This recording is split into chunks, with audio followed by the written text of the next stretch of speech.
May privilege speech si Senator Panfilo Lacson sa susunod na linggo, kaugnay sa flood control investigation ng Blue Ribbon Committee.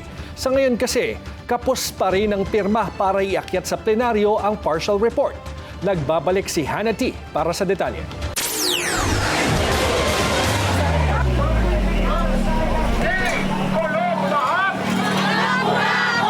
Aabutin daw ng dekada bago makalimutan ng publiko ang flood control scandal. Ayon yan kay Senate Blue Ribbon Committee Chair Ping Lacson. Anya, hindi raw katawa-tawa ang mas malala pa sa kaso ng itinuring na si Pork Barrel Queen Janet Lim Napoles. At galit daw ang taong bayan ngayon sa flood control scandal.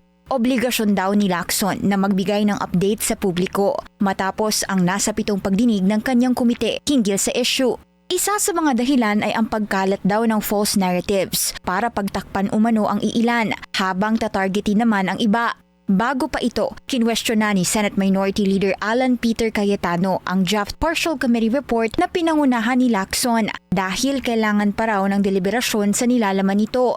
Nasa draft report ang mga nirerekomendang pakasuhan ng Blue Ribbon at sa ngayon, hindi pa nito nakakalap ang 9 na pirma ng mga senador para ma-sponsor sa plenaryo. Dahil dyan, may privilege speech ulit si Lacson sa susunod na linggo, kaugnay ng progress report ng kanyang komite kaugnay sa flood control probe.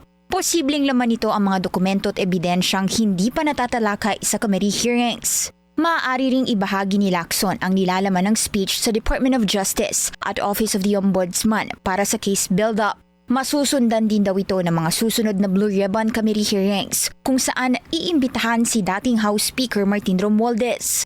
Pwede ring ipatawag si dating Ilocos Sur Governor Chavit Singson na una nang nagpahayag ng interes maging resource person pero wala pa sa ngayon ang draft affidavit nito. Posibleng may lumitaw ding 6 na umano'y dating marino na naglantad ng umano'y limpak-limpak na cash deliveries sa ilang mga politiko. Asahan daw ang pagbabalik ng Blue Ribbon Panel bago ang adjournment ng Senado sa Hunyo. Sa gitna ng pagtalakay dito, tiniyak ni Lacson na hindi may iwan ang iba pang issue sa Senado gaya ng impeachment trial ni VP Sara. Para sa Agenda Weekend, Hannah T. Billionario News Channel.